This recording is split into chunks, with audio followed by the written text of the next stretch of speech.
Have you already gone to the Shipshape building? Hold on, please sit down. Okay. My name is Carol Harvey. I'm a journalist. Live in the Marina. Questions? Keith, have you already gone to the Shipshape building and talked to the community about this? Your plan was to go to Shipshape building and talk to the community, and they were going to ask you questions. I have gone a couple of times to the community building and answer questions, and I'm going tomorrow night again to answer any questions. So what time will that be? That would be 6:30. 6:30, okay. All right. This is Although I do need to add, the question and answer session is not specifically geared towards this presentation. I believe it's for any general questions that the community may have. Exactly. Okay. All right. I'd like to know where the benzene came from that was in that area on Avenue B. And specifically, I want to know where it came from and the arsenic, because isn't this very close to where Pandemonium 1 was? No. And I'm wondering if there's any connection between Pandemonium 1, maybe they didn't just wash radiation off the surface. Maybe they did some other stuff with chemicals. It seems to me strange that this arsenic plume and that benzene, I call it Benzene Park over there, near Avenue B, are so very close to where the Pandemonium 1 building, and it was a building, was located.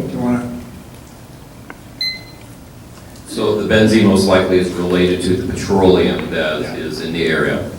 And the petroleum source, as far as we know, there were historic fueling stations in the area. And it's actually south of the Pandemonium 1 location. So they're close to, they're adjacent, but they're not, they were separated during operations. So that's where the petroleum... What do you mean it was separated during operations? What is that? Physically separated, non-contiguous geographical locations.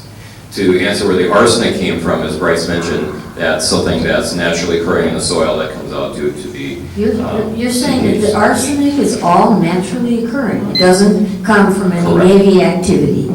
In this case, in this location, yes, it is out of the soil naturally occurring arsenic. And so this seems strange considering how close it was to 600 radiological objects and the Pandemonium 1, that arsenic would be naturally occurring only. I find that quizzical and questionable. The arsenic has nothing to do with radium-226 paint.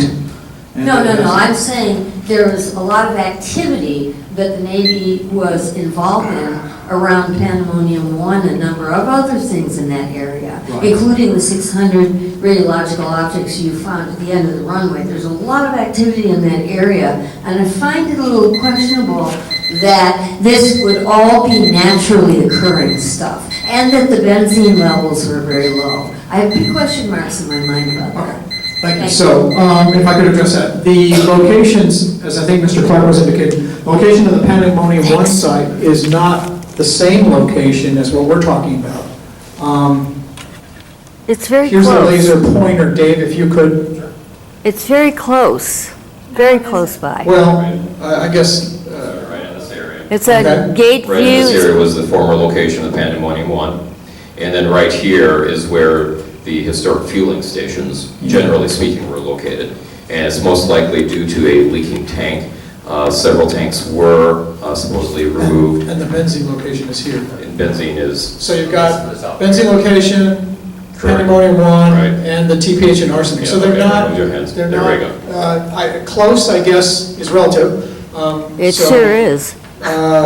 You can say that they're close, I guess they're on the same island, but they're not in, they're not that close to each other where environmental scientists would link the activities of one to the other.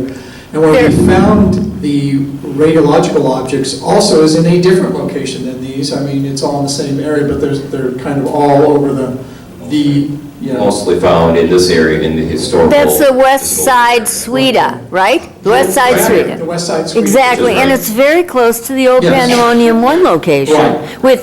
within 2 blocks. But, so there's nothing that we're seeing activity-wise between this and what's going on here, which is different, and then what's going on here, which was nothing. Low-level benzene might have been found at one point in time. We went back and couldn't find extremely low-level benzene at all that was above screening levels. And all we're saying there is that benzene, you asked, which is a good question, it's a question asked by many people on any environmental site, well, how did that contaminant exactly get there? Well, Yeah. we can't answer exactly how benzene was in that exact location and how many years ago it is. There's really no way to answer that. And there's nothing, you can't do any kind of environmental forensics and go back in time and actually determine that with clarity. There's no way to do that.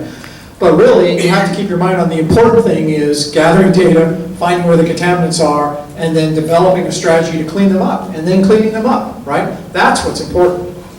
We can't always answer the questions, why is chemical A in this location B? We try and do research as much as we can to try and connect the dots to try and understand what was going on there. But we can't always do that, especially when you had just two, correct me if I'm wrong, Bryce, that was just 2 locations. And that was those are very minor hits. No, I'm talking about for the benzene. Yeah, okay. Sorry. But anyway, Carol, to answer your question is, I don't think any of the 3 of us think that the Pandemonium 1 site and the TPH site and the 2 locations we took benzene samples, those 3 things are not in our mind related at all. We don't see any evidence of that. Okay. Are there any other comments? Just one follow-up question. Well, you'll have to come, sir, you'll have to come to the podium and thank you. I have a friend that also works for Recology as well. For, pardon? Recology? Recology? Yeah. Okay, I'm not And familiar with that. apparently they were responsible for removing dirt from the island that was probably asbestos contaminated. Were they made aware of that at all? Do you know? I don't know anything about Recology or have you heard of that, either of you? That's the city. No, I don't know necessarily what that company is. What is, okay. They're contracted by the city to take people's garbage. Oh, they are? Yeah, but they also, I talked to a friend of mine that said he was out here and removed dirt and they weren't made aware of that it could have possibly contained asbestos. Well, I'm Yeah, I'm not aware of it. not aware of anything like that. Okay. Thank you. Okay. All right, thank you. So, thank you, Bryce. Appreciate that. And Mr. Clark, if we can talk a little bit about the document tracking sheet and then the upcoming field work and a schedule for the field work for the meeting.